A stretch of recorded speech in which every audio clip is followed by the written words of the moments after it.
Danny Ford to say a few things. Unfortunately, Danny's got to go back to Perth. He's got another engagement, and we've gone over his time. And hopefully, a fast driver and not going to get his speed and take it all the way back, Danny. But sorry about that. We're over. Danny, you're with Department of Indigenous Affairs. Your title. I'll let you introduce yourself. I'll let Danny introduce himself. Alright, thanks, Ed.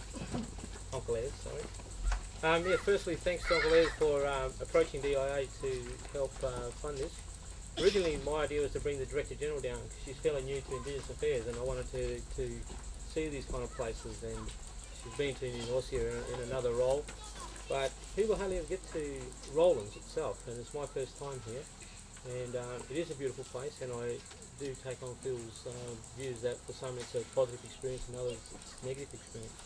First, I just want to acknowledge the traditional owners of this place and also the former residents of Rollins, along with Marybank or the old Carolup and Magumba and New Norcia. They're kind of the famous, together with Rollins, the famous places in the southwest that Noongar's went to. And as I've just learned today, there's more than just Noongar's came to Rollins. My name is Danny Ford, for those who don't know me. I'm currently the Director for Policy and Coordination in Department of Indigenous Affairs. That's a kind of a strange name when we're struggling as an organisation trying to find our role at the moment. A lot of people have seen that in the media. It's an interesting time for Aboriginal affairs right now, and for me to, in the hurly-burly of that kind of political world in Perth and working centrally, to come back here and to be part of and just to experience and hear and see again the stories of people who've been in these kind of places. It's very sobering for me. It just reminds me again, when you get frustrated with working in those kind of roles, what we're actually trying to do, that we actually are trying to push things, and obviously trying to get mainstream Australia to come alongside with that is always going to be a difficult task. We're very proud, as long as the other sponsors, Department of Indigenous Affairs is very proud to support the open day for the admin building here. But as I said, it's my first time here. I would like to have seen this before, so in my mind I can have a before and after kind of perception of the work that's been done. Because you have photos, Dan? Yep. I've seen some of those photos in there, and it's obviously an enormous amount of work, so congratulations to the people involved in that. Thanks to Janine, where she's gone to, for her as the chair. Welcome as well.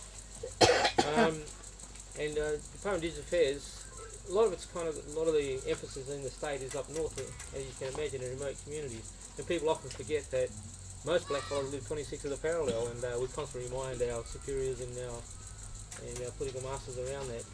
And Indigenous people in the southwest, Aboriginal people in the southwest, are just as disengaged and just as unable to, for many people to make a go of life as people in the north. So we have to be constantly ensure that services that come back down the southwest as well.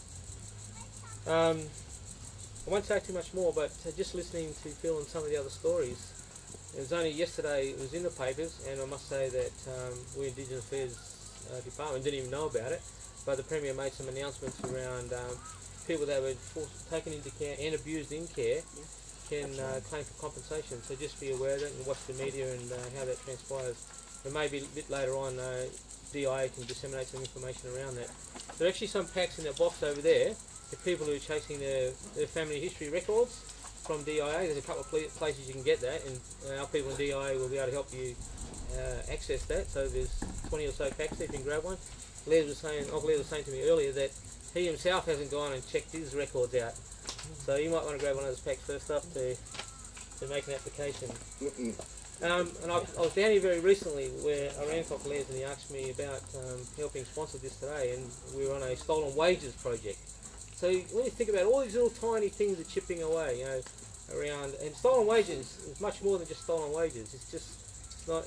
For me, listening to the stories of being forced to work on milking cows early in the morning and collecting eggs, in a sense, that to me is child labour and forced labour.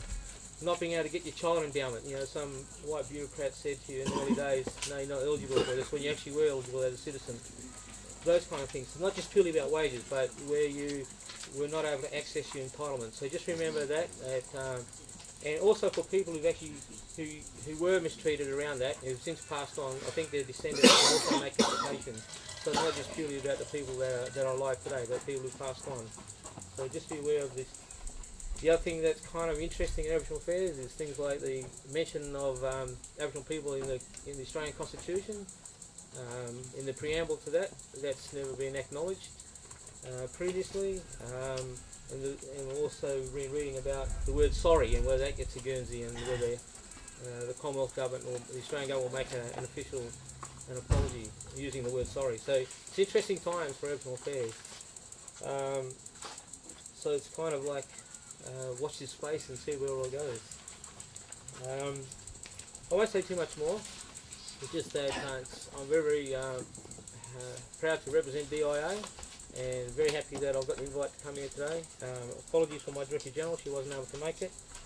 And just listening to the stories of the famous people, even though people like Doris and Sid are, nationally famous, but other kind of people are famous too. And as a young boy coming through the public service, Phil Prosser was famous to me, and Uncle Les was famous to me, and so everyone was, I think, in their own kind of family groups, what those being well known and achieving means, and I think it means much more than just having a high profile. About how you work with the families and the kind of things you do there. Won't say too much more.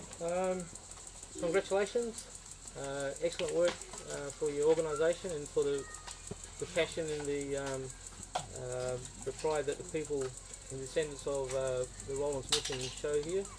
And thank you for the invite and congratulations, and have a good day. I've got to race back for a meeting at 1 o'clock, so Good luck. I'm not going to make it.